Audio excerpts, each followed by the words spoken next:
Hey everybody, and welcome to Inside Our Phillies. This is our second episode, recording after the series against the Marlins in Miami. And here we have former mod of our Phillies. We have sjphilsphan. Hey, welcome to the podcast. Hey, thanks. Great to be on. Yeah, super excited to have you here. And like I said, we're going to try to have guests on as many episodes as we can in the future. So send me a message on Reddit or on Discord. I'll put links to those in the show notes. For anybody who wants to send me a message to potentially get on the show in the future. So let's talk a little bit about the series to start off. Phillies won 3 of 4. For me, I don't know if it felt that way, but they came off on Monday with the 5-2 win. That's when I recorded my first episode. Then they lost 8-3. Then we had the whole Castellanos situation, which we'll get into more later. The 4-2 win capped off by the great catch by Castellanos in right field at the end of the game. And then a 2-1 win today that I don't know if the Phillies deserved, but Sanchez was great. So I'll start off with you. What were your overall takeaways from the series? I feel it's like a microcosm of the Phillies season so far. I mean, you have the games where they win easily, like the 5-2, and then the games where like the starting pitcher just gets a little shell shocked early, and then the offense just shuts down. And then you have yesterday, which seemed just like they score 4 in one inning, then nothing the rest of the game. And then today, a win that they would have lost against a better team.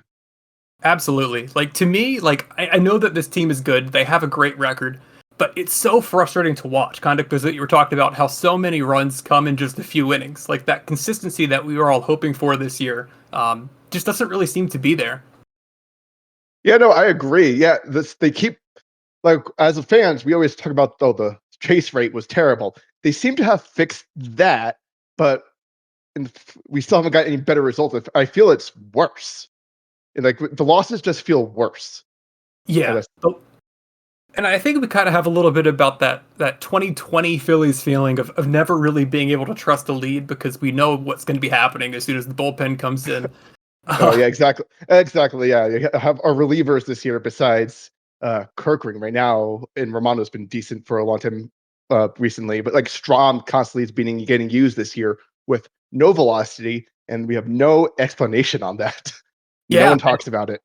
We're going to go into the relievers a lot more later. We're going to give a tier list on how much we trust every reliever right now. But I wanted to ask you about Jesus Luzardo. Obviously, he had those 2 really rough starts, responded his last go-around and looked great.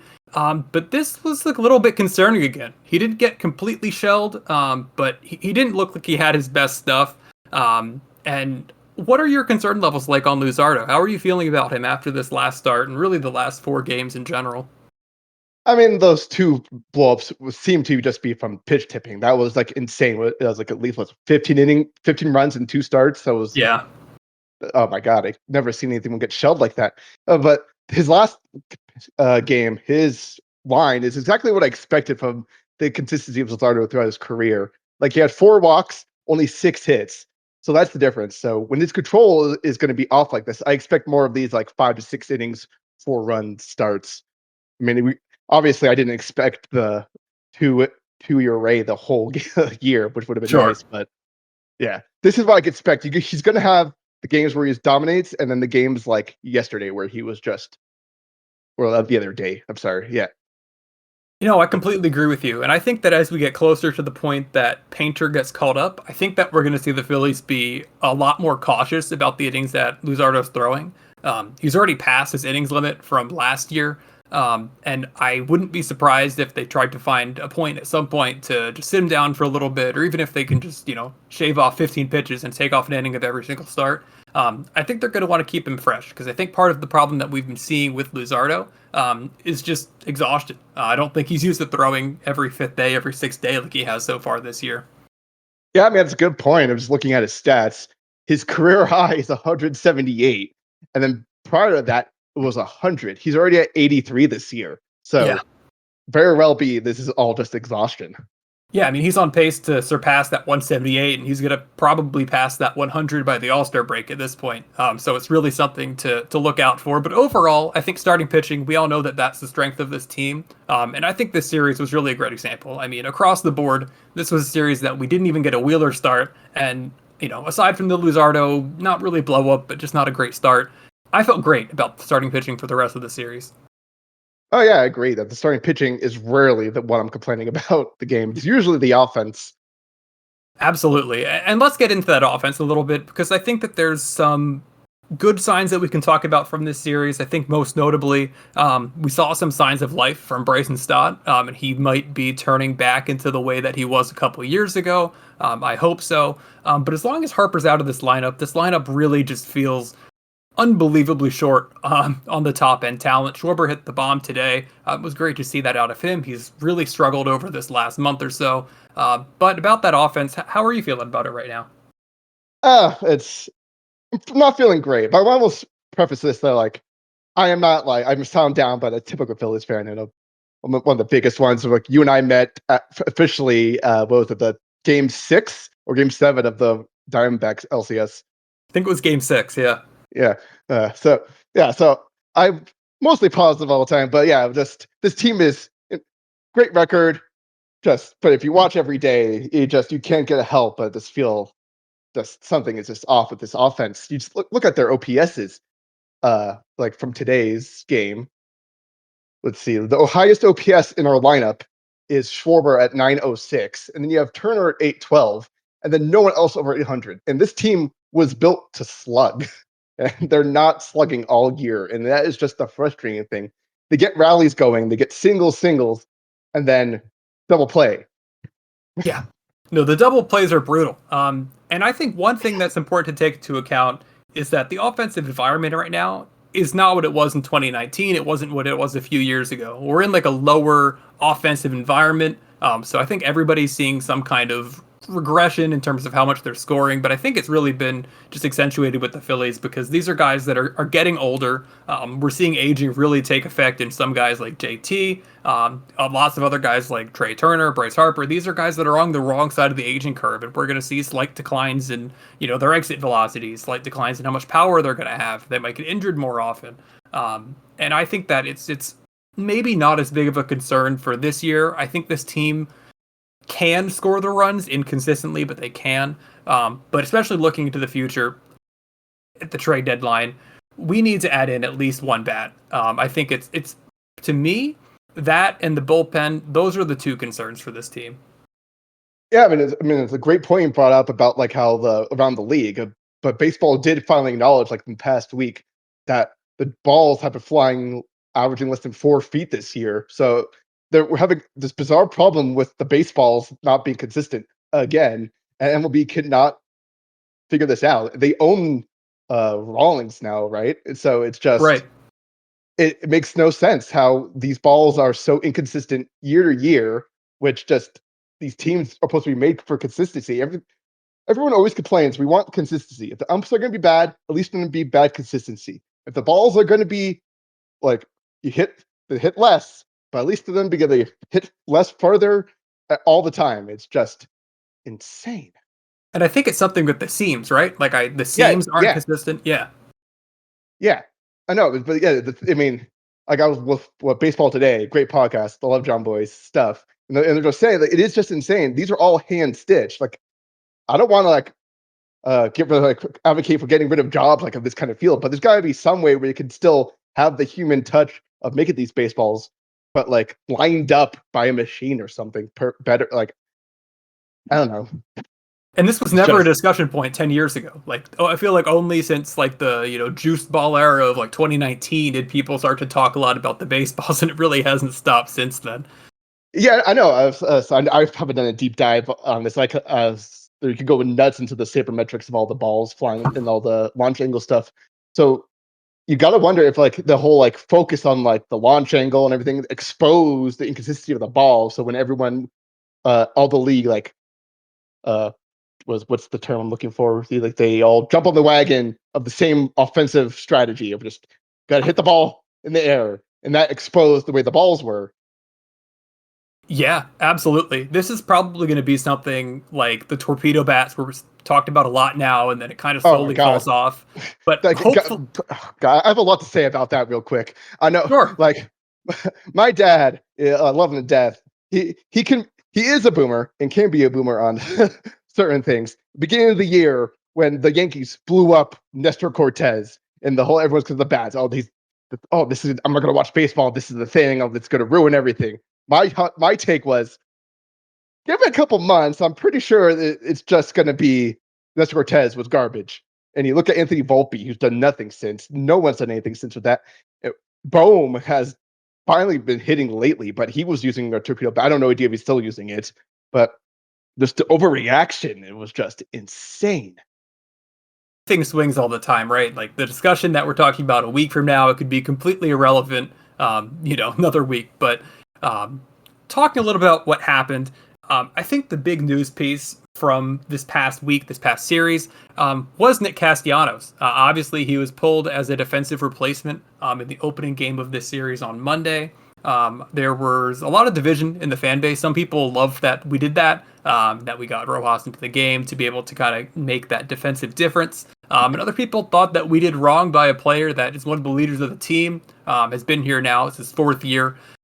So what's your opinion on Nick Castellanos, and obviously the whole thing about how he got benched for a game and his Iron Man streak finally came to an end? Whose side are you taking here, Castellanos or Rob Thomson? And do you think that Cassie should be playing in the outfield late in games? Oh, no. I could criticize Rob Thomson all day, but he's 100% in the right here. You want the best defensive outfield out in late games, especially when some of our games are so close and our relievers are just so hot and cold this year. There's been classic examples, especially in the postseason, where this has been big issues. I don't know if you remember, it was 2011. The Rangers were out away from winning the World Series, but Ron Washington left Orlando Cruz in right field because he wanted him to be out there to celebrate with the team when they got the final out. Guy hits David Freese hits the ball over his head, and then eventually they tie it. But you don't put that in the hands of that. You want the best chance to win. And if Castellanos is a bad fielder, and guess what? He is bad. He's always been bad. The guy is slow as shit. You want him out of the game in close games. Yeah, I completely agree with you, and I think that they should have taken him out today. It was a 1-run lead. One ball could make the difference. Every game could matter a lot at the end of the year. The National League is strong, especially after the Devers trade. The Giants are looking even more fierce than they did before. It's not a guarantee that this team is going to win the division. It's not even a guarantee that this team is going to make the playoffs. I want to play to win every single day, and I think that guys like Castellanos should be taken out for defensive replacements late in game, and honestly, maybe even Bohm too. We saw kind of the defense fail Kerkering in the 9th inning today, and I hope that Thomson continues to be aggressive and kind of show that he's the boss of the team, he's the manager, and the goal of the team is to win, not to have these players feel that they're good, because Nick Castellanos is not a good defensive player. It's not even a good hitter anymore. He's league average. He's a league average hitter, and he is, by a lot of metrics, the worst or a first percentile defensive player. So you average that together, and Nick Castellanos is essentially a replacement level player, and he has been for a couple of years now. I wouldn't be surprised if he wasn't on the team next year, because he's providing really not that much else compared to somebody who can call it for the minor leagues. If you could have like a hypothetical player that's elite defensively and has like an 80 OPS plus, that guy's probably more effective than Nick Castellanos at helping you win games. But we don't need to get too in the Castellanos situation, because we had other news came out today. Oh, but wait. But while we're on that, but just for I have another example that relates more to the Phillies. 1977 NLCS, we had a 3-run lead against the Dodgers. Greg Luzinski was left in the game just for the same reason. He was always taken out every game, the whole year. Wasn't taken out, brought the ball. Dodgers ended up winning the game, and then that series. Yeah, that is a great point. I was not alive for that, but I have seen those clips before. And I don't know how Phillies fans back then did it. I also don't know how Rangers fans in 2011 did it, which I was alive for. I was 11 years old during that run, and those Rangers teams were fun. But anyways, the big news from today was that Aaron Nola got moved to the 60-day injured list. This puts him out for a minimum of at least another month or so, which isn't really a surprise. And we also saw Weston Wilson get sent down to AAA, and Buddy Kennedy get called up. I know this is kind of just 40-man roster maneuvering, and there's probably not a big difference between Weston Wilson and Buddy Kennedy. But what was your opinion on this, SJ? I mean, Weston Wilson had to go down. Like he has been terrible this year. Like he was so good last year, but he's been miserable at the plate, and then we've been using him as platoon in left field for so many games. It's just too much. Like when it was in Colorado, he missed a play. I was there for all 4 games, and just of all teams to even consider platooning against the worst Rockies, he couldn't even do anything against them. Yeah, I mean, the whole point of being a platoon guy like that, he's supposed to be platooning with Kepler, is that you're, providing good offense against the opposite side, and he wasn't doing that. He's still young enough. Maybe he could come back later in the year, but I'm worried about him long term. Not that it really matters all that much if Weston Wilson's great or not, because I don't think the future of the team depends on Weston Wilson. Yeah. No, he's dime a dozen. Like every year, you usually get like one bench player that does really well for the team or something like that. But Buddy Kennedy, I'm not excited about either. I just I don't know who I would bring up instead. That's the thing. He's a guy. He's a guy, yeah, and he'll take up Yeah. a 26-man roster spot. He probably won't play very much, but he will be there. He'll get the major league paycheck, so that's good for him. I don't really have too much to say about Buddy Kennedy. Yeah, I mean, and all the reason he's brought up because he triggered his clause. I'd like, his mobility clause. Like, I want to be brought up to the majors or let me go. And so we said, okay, fine. So they did it. Some say he's the best baseball player to ever be from Millville, New Jersey. I don't know if I agree with that. I think Mike Trout's probably a little bit better than Buddy Kennedy, but who knows? Time will tell.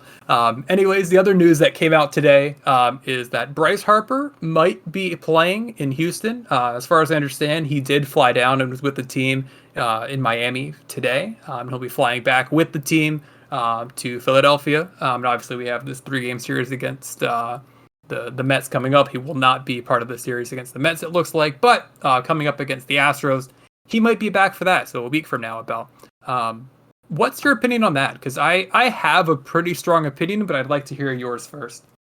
I mean, if he's healthy, fine. But like, I just don't want to rush him back. I mean, the guy just he plays with such strength and heart that he just is constantly injuring himself. my biggest complaint about, I don't care about, he can run as hard as you want all the time, but the guy needs to learn how to like turn in from getting hit by pitches. That will Utley. Everyone needs to study Utley on this team. Yeah, there was nothing more beautiful than seeing Chase Utley get hit by a pitch. Somehow he never got hurt. He turned away, and I don't know. It was a beautiful thing to see. There's a lot of things to reminisce, especially for people our age, about the Phillies of that era. But yeah, I mean, I want to see Bryce Harper be careful. I don't need him right now in June. I'm not one of the guys that say that the regular season doesn't matter. Just get me to October, because I want to have a good time and I want to enjoy watching these games throughout the year. But I don't need him right now. I'd rather him take the time to get back to be as healthy as he can, because at this point, this is just another one of those nagging injuries for him, along with his back and some other issues that he's had across his now 6 or 7 years here. Yeah, no, I agree. Like last year, like clearly something was wrong with Stott. They finally revealed it was like the wrist injury, but his swing was terrible last year because of that. And I just kept saying, like, bench him or something, like put him on the IL. It's just some of these guys just they're so was stubborn. Like we had Jake Arrieta in the past too. Was just like that. Like he was hurt. It turned out the year. It's just I don't know what it is, but I feel like some of the coaching staff needs to like push him on the base. Like, yo, we know you're hurt. It's early in the year still. We're fine. Take a week and a half off. Like, yeah, we don't need to peak right now. We don't need to peak in July. We want to peak coming into the postseason, and we want everybody to be as healthy as they can then. Exactly. Like the thing with Nola, like he's out for another month. Nola cannot pitch in cold weather. So it comes back when it's hotter, the better. Yeah, absolutely. And now let's look forward a little bit to the Mets series. The second time we played the Mets this year after getting swept in Citi Field earlier in the year. In the pitching matchups you have on Friday, you have Zach Wheeler going against what's going to be a bullpen game for the Mets, but a call-up from the minor leagues, Justin Hagenman, who was a Eustis kid, pitched at Bishop Eustis over in New Jersey. He's going to come up and pitch the bulk of that game. On Saturday, we have Griffin Canning against Mick Abel. And then on Sunday, we have David Peterson against Jesus Luzardo. Peterson, of note, he's had a good ERA, 2.6 this year, but his FIP is closer to 4. But my concern for this is that it looks like the Mets are trying to lefty us to death. And I know that the Phillies have had a lot of problems against lefties before. So what's your opinion going into this series? How are you feeling? I'm feeling pretty good. I mean, the Phillies just came off our horrible stretch where we lost like 9 of 10 or something, and now we went from like a few games up on the Mets to we were down 5, and now we're only down a game again. So it's just between the two of us, we're both just streaky as hell. I'm feeling pretty good because they're struggling right now. I mean, they're losing right now 6-1 against the Braves. 6th loss in a row, right? Coming up. It would be.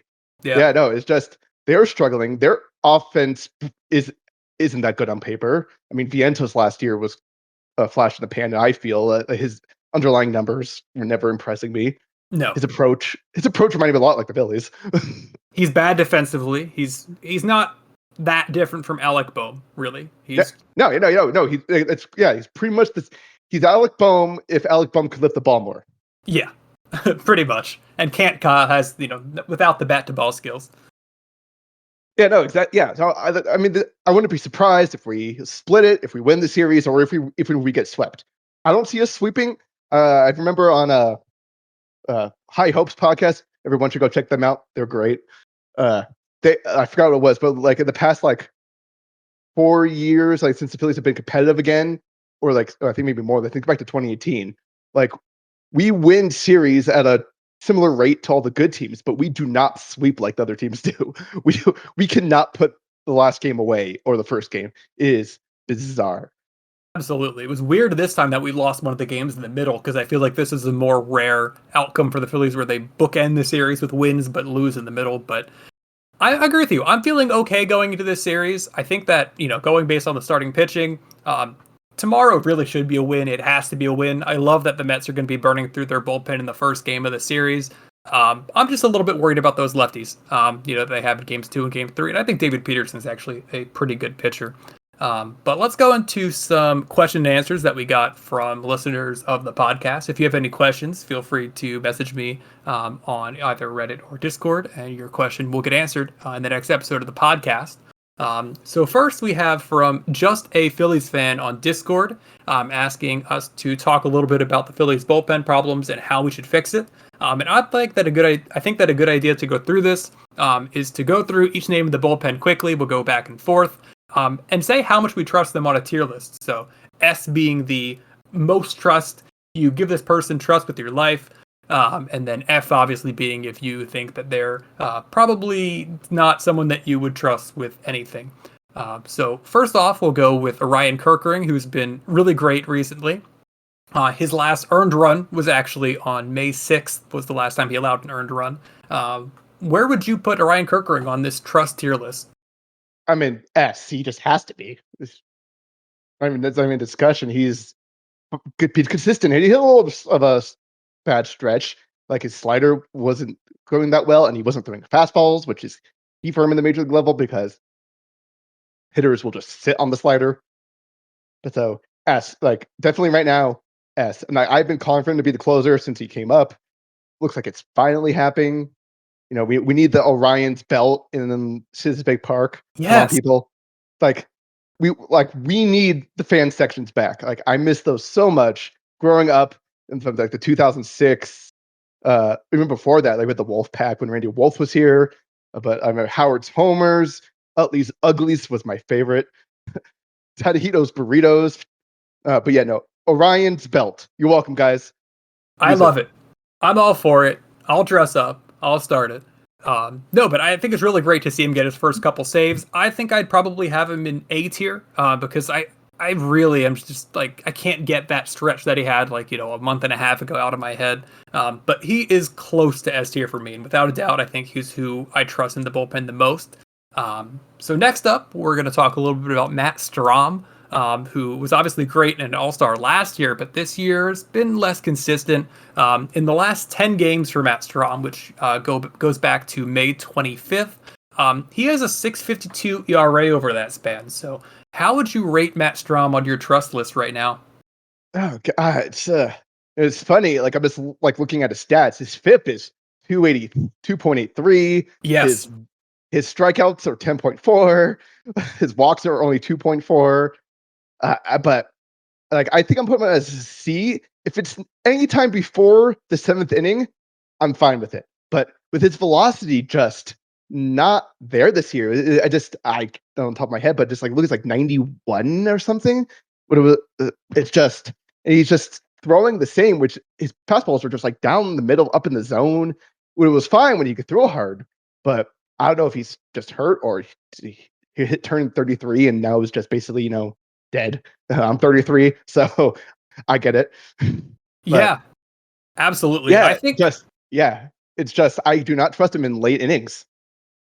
I agree with you. I think Strom at C sounds about right. I don't think he should be your number one lefty out of the bullpen. And that goes back to Jose Alvarado kind of screwing over the Phillies pretty badly with his suspension. I'd love to Oh have him in the God. bullpen right now. But Jordan Romano now, he was obviously very bad to start the year, and he kind of stabilized. But when I went and looked at his stats a little bit, his ERA in the last 10 games is 6.75, so even worse than Strom's last 10 games. In June, though, a little bit better. Since June started, he's been at a 5.06. Not what we signed him for. I think I'd probably personally have Romano in the D tier. I don't think you can ever feel good with him on the mound. No matter what, if he has 3 good games, his next game will probably be a blow up. It reminds me a lot of Brad Lidge in 2009. It's not quite like that because I mean, beginning of the year, yes, because Romano's stuff in April was pathetic. His slider looked like a give me over changeup. His fastball had no control. But I mean, yeah, he was great in May. Then until just one game at the end of the month, the Athletics he blew up there. But everyone complained on the team about the mound there, so that doesn't bother me. And then yeah, he had 3 straight appearances of the game, but run. But then he's back to being good. So I'm gonna go. Usually, I know. Usually, I'm the most pessimistic person there is about the Phillies bullpen, but I'm solidly in a B. Like his stuff just looks back to like it was when he was good, and I can forgive the Athletic game because everyone was complaining about that mound, and then the Milwaukee, Toronto, and Pittsburgh. That's just Phillies luck, in my opinion. We're just gonna suck like that with our bullpen sometimes, but I'm reading also based on what we have. So like he is a B. His stuff is good enough where I wouldn't mind him being in important situations, but I'm not surprised if he's going to blow up. I think we're at an inflection point with him. I could see B, I could see D, like I said, I could see C. Yeah. I think how he performs in this next month, pretty much taking us to the All-Star break, I think that's going to tell us a lot about the rest of his season. Because we need Jordan Romano to be good. We need him. He doesn't need to be shut down like the way he was a couple years ago in Toronto, but we need him to be a reliable guy that we can go to. Doesn't even have to be like the ERA in the 1s or 2s. Just give us a 3.5 for the rest of the year, and I think we'll be okay. Yeah, I mean, 3.5 rest of the year, I would kill for that. Anything under 4 would be just perfect. I agree. I just I wanted to seem a little bit more optimistic. So now we'll go to the second lefty that the Phillies have in the bullpen. Tanner Banks. He was good for a good stretch there, but you look at his stats and it actually kind of seems like he hasn't been all that steady. He's kind of just been a traditional like 4 ERA guy since June. He's been closer to 6. How do you feel about Tanner Banks? I'd probably put him at like a C tier myself. I'm really not sure how to feel about him at all. No, I just D tier for me. I mean, like I feel he fools us when he does well because every time he blows up is when it's a close game. So if it's garbage time, fine. But I just like the whole like Lukey's are pretty much dead because the whole 3 batter rule. So unless Yes. it's 2 outs or something, just his stuff isn't that impressive. He just always seems to be in like 3-ball counts whenever I'm looking at him. I I just I don't know. But when I'm just looking at his game logs, he does have a lot of just seems like clean innings. So, but I just like and like I'm always trying to find the balance between like the eye test and the like sabermetrics, and I feel some teams still like way too much at sabermetrics. Uh, but like he is just not reliable in big spots. So D, and it could just be confirmation bias. Whenever he blows up, just of course it's fucking Banks. Yeah, I mean, he's fine as like a middle reliever, but I feel like because of the Alvarado suspension, he's been pushed into Exactly. higher leverage roles. And I imagine that at the trade deadline, they're going to add to this bullpen. He's probably going to slide back into being like a middle reliever, pitching like the fifth, sixth, seventh innings, probably not even seventh. And that'll be fine. But him right now getting trusted in these, eighth, sometimes ninth innings, Oh inherited god, yeah, runners, no. that's Oh not no, his yeah. position.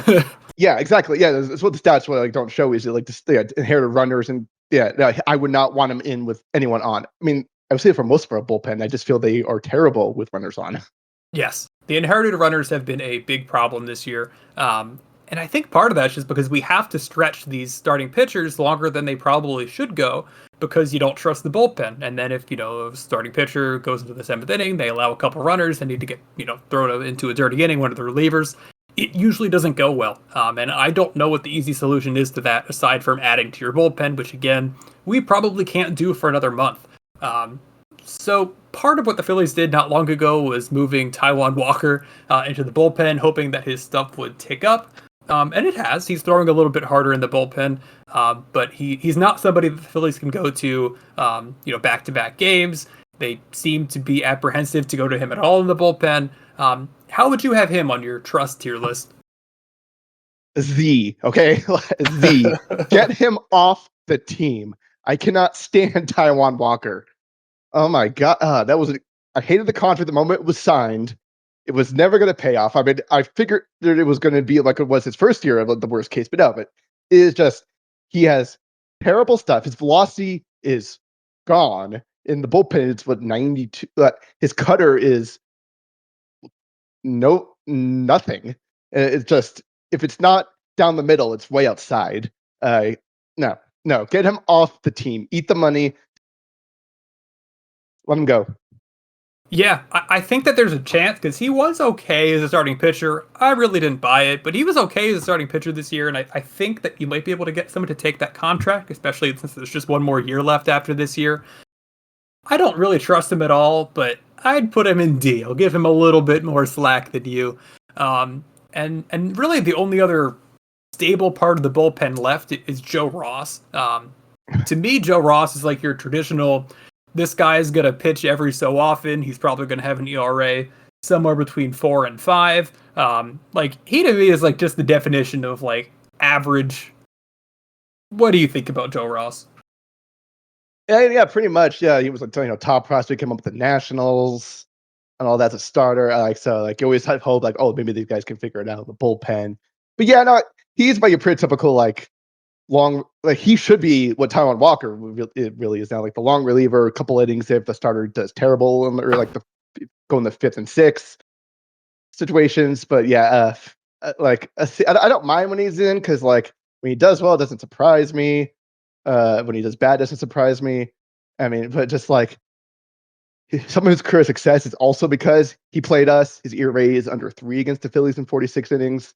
So take that out. His numbers are even worse than how bad he we're by far the his best opponent by innings pitch. It is just ugh. I mean, he's another guy that's probably pitching in a role that he really shouldn't be. He's never been a guy that could go back-to-back games in his career, which I think is another problem with the bullpen because you have a couple guys in Walker and Ross that can't really go back-to-back. A lot of these guys are just pitching in roles that they should not be in, and that kind of ties into the whole Alvarado suspension and probably even the offseason where I think everybody knew that this bullpen was an arm short.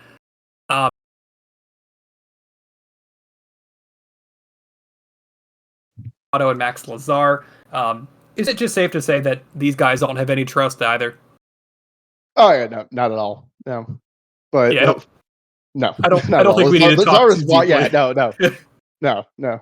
Let's shout Lazar for the sick ass name, but Yeah, not like I don't know. Like we brought Seth Johnson and then never used him, and then sent him back down for Lazar. I'm just like, why? I'd at least Like want to I see Seth Johnson.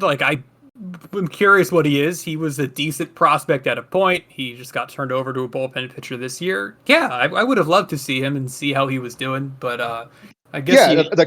yeah, that's my biggest. I think my biggest problem with the way the Phillies have like handled their bullpens that like the past few years is it goes back to 2022. Yeah, like when we got rid of Girardi, we also like in June we also got rid of Odubel and a couple other bad players. But and it's just if you just go back, we always hang on to our dead weight for so long, which is bad. Like Lazar, Mercado, they're not great, but we have guys that are just young. Like they can't possibly be worse. And it's just I don't know why we don't try new things and like we keep onto these bench players like Winston Wilson for so long is just it just all relates to that. Like we trust some of these guys much for so long, and like we wait for some magic to happen when it's clearly not happening. Right. It's like the definition of insanity. Like you can't keep doing the same thing over and over again and expecting different results. Yeah, And yeah, that exactly. that ties into a little bit what can the Phillies do about this bullpen? Um, we assume that at some point they're going to be moving some starting pitchers into the bullpen, similar to what they did with Taiwan Walker. But here's my take on what the bullpen is going to be like going into the playoffs. Um, I don't really care all that much about what the bullpen looks like in the regular season. I'm focused on can this bullpen get the job done in the playoffs? And you have more off days in the playoffs. You're only going to have to be using 3, maybe 4 starting pitchers, so you can use a lot of these guys that are currently starting out of the bullpen. But with that being said, this team needs a lockdown pitcher that you can go to in the 9th inning and you can say they have this game under control.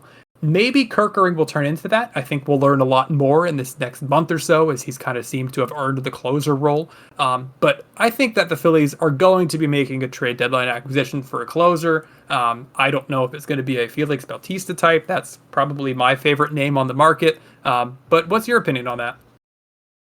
Uh, so I have a little bit of like a hot take when it comes to what my ideal postseason bullpen will be, and it all depends like how the starters go for the rest of the year. But but the problem is though Ranger Suarez is in his walk year, and his agent Scott Boras. But my ideal situation is if like you have Wheeler being awesome, Sanchez who's awesome, and then hopefully Nola is like can figure his shit out by the time the postseason starts and everything like that, and also maybe Painter is a stud right away.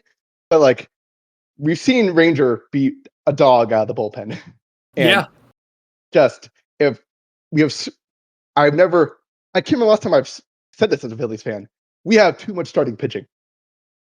So my ideal bullpen for the playoffs would include Ranger and Abel and maybe Seth Johnson, just I don't know, pipe dream. But like Ranger and Abel. Ranger can go multiple innings, even still there.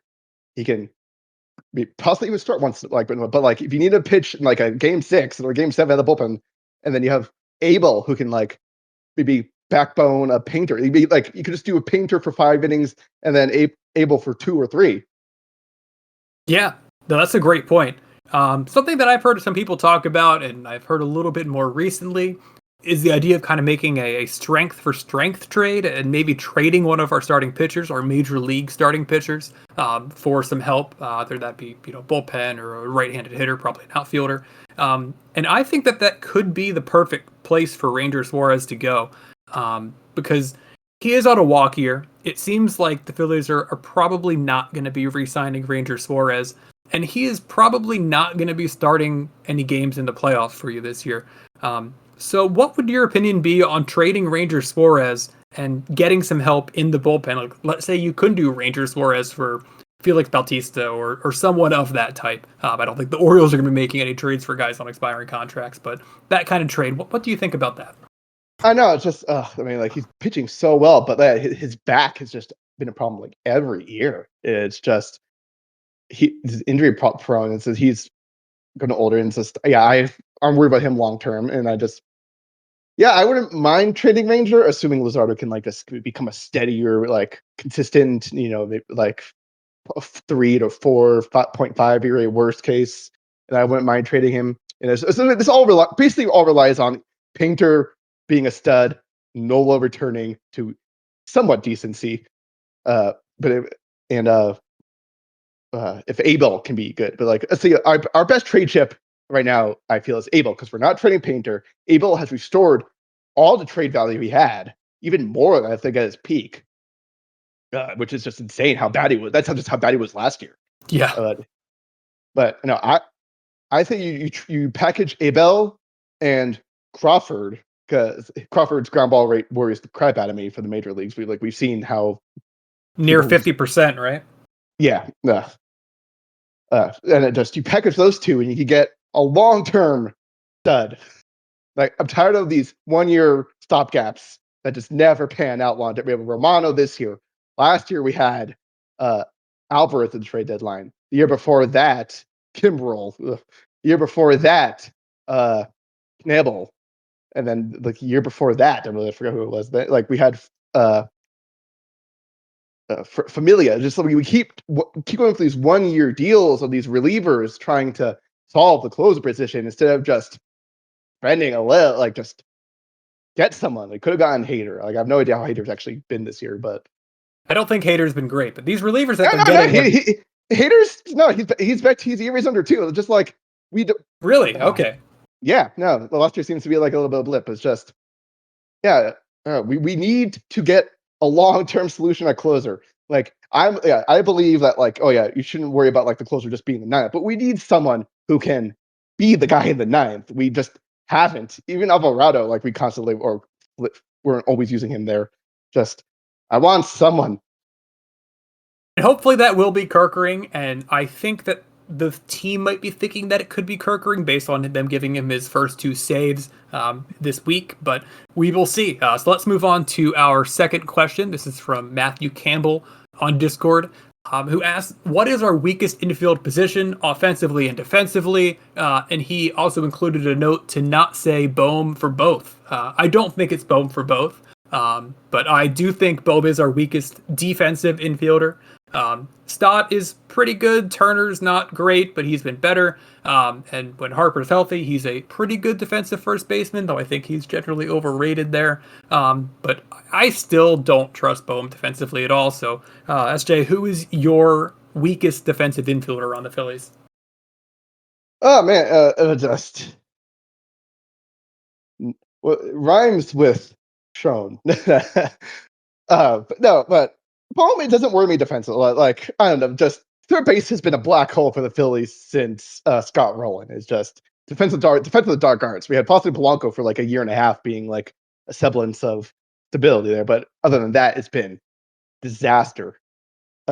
So I've seen a lot worse offensively and defensively for third base. But and like it's just like we have Turner. Turner would be good if he was just be like focused every play. All his throwing errors are because he does the stupid, the sidearm like toss, and it just throws, and it's just frustrating. Oh my god, I can't stand that. His range is elite. His range is so good. Yeah, and his arm is fantastic. He just lollygags on the throw sometimes with that throwing motion. I can't stand it. But it's just you have Stott, who really hasn't been good offensively throughout his career. He had like that one like little half stretch in 2022, or was it 23? And then I mean, honestly, offensively and defense. I mean, does catcher count? Because I feel offensively it's JT. I mean, I understand. That's where I was going. Yeah, it just like, but of all the play, like I don't have it against him. The dude has put innings on his body. Like I do not have a problem with him breaking down the last year of his contract. Like this was beyond the best case scenario. But yeah, he is by far like in his bizarre. He can't hit lefties this year. It makes no sense. His OPS is still a little bit better than Stott's, but I think Stott gives you the upside of pretty much always working a good at bat. And JT just hits into too many double plays, too many quick at bats that I would have JT as our weakest infielder as far as an offensive player goes. And honestly, defensively, his framing is terrible. And I think that while his game calling is good, he's great at controlling the running game. His framing is a massive concern. You hear all the time on the broadcast, why was this pitch on the edge not called a strike? And the answer usually is because JT Realmuto didn't frame the ball properly. You can never convince me of framing matters. I do not care about framing. You got to steal the strikes. No. Like if the umpire can't get the call right, that's on the umpire. It is ridiculous. I want the catcher to focus on blocking the ball and throwing out runners and calling a good game. I don't like, especially eventually once the ABS challenge system comes in. Hopefully, it looks like it'll be 2027 now. Framing is a lot less. I do not care about framing. A skill that relies on tricking the ref, the umpire. It's just no. It's a ridiculous concept, but it does matter, at least right now in baseball. But it sounds like we're on the same page on that one, with saying Bohm's the weakest defensively, and it's probably no. I did not say Bohm. I did not say Bohm. Oh, it rhymed with Strom or something, right? Shome. Okay. Yes. It might not be Bohm. Maybe there's like a comb on the team that I'm not aware of. This all is all because Bohm's last name isn't pronounced Baum. Okay, like I don't care if it's pronounced Bohm. He had the easiest decision to make. Oh, my last name is pronounced Baum. Like, come on. Maybe if he hit bombs, then that would be a good idea. But he really doesn't. The only guy I've seen as big as the guy as him not being able to hit home runs, I feel like Cody Ashley. How big was he? Cody Ashley was pretty big. Let me tell you, Bohm reminds me a lot of myself playing baseball. I am 6'4", but I could not hit the ball with power at all. I could get to the gap, but eventually I was moved to be a pitcher only because I just couldn't do anything more than slap the ball. So I can relate a lot to Alec Bohm on that front. I have the most pedigree to pick on any player. I was the kid they stuck in right field. Okay, I was there to pick the grass and just have fun. Okay, I have the most. Oh man, I was terrible in the league. Well, we all have our strengths, and Alec Bohm's is not defense. We can say that. So that was all that I had for this episode, SJ. Did you have anything else that you wanted to bring up before we wrapped up for the night? Yes. Rule number 7 of the subreddit was my idea. I had to get that out there. And for those that aren't familiar with that rule, what is it? Fuck the Mets. Fuck the Mets indeed. Let's get ready for this big series. First time the Mets are going to be back here since the playoffs last year. A lot of bad memories there. I was personally at both of our home games last year. One was better than the other. But I want to get some revenge. And I know it doesn't really mean anything, but I want to at least win 2 out of 3. Yeah, no. You gotta go for the series win. I mean, this is a huge series. Like we're recovering from our downturn. They are falling apart right now. If we can take back some of these games, that's huge. Otherwise we're gonna fall back to 5-6 games. The division's gonna be, I think, tied if the Mets lose tonight, right? I believe it was one game going into today. They have the tiebreaker right now because they swept us earlier in the year. Exactly. So that's why we need the series. We need it. I want the sweep. I'm gonna be optimistic. We're sweeping. Hey, I agree with you. I kind of feel that it could happen. I think game 1, we're gonna have Wheeler pitch a gem. The bullpen game for the Mets, they're gonna tire everybody out. Their bullpen's gonna fall apart at some point in the last 2 games. But anyways, shout out to Pete Alonso for that bullpen game. That throw was to get the pitcher hamstring injury. Perfection. You never want to root for an injury. You're never going to hear me root for an injury, but the Mets pitching is going to fall off the cliff at some point. It might be starting to at some point. All these FIPS are way higher than the ERAs, and that just can't go on for too much longer. Anyways, SJ, thank you so much for coming on today. My pleasure. Hope you had a great time, and I hope to have you on again in the future. Oh yeah, anytime, man, anytime. So thank you, everybody, for listening to this episode of Inside Our Phillies. We will be back either Sunday night or sometime Monday to recap the Mets series. And thank you all for listening. Again, if you have any questions or any guests that you want to be on in the future, send me a message on either Discord or Reddit, and I'll include the links to that kind of stuff in the show notes. And have a great weekend, everybody.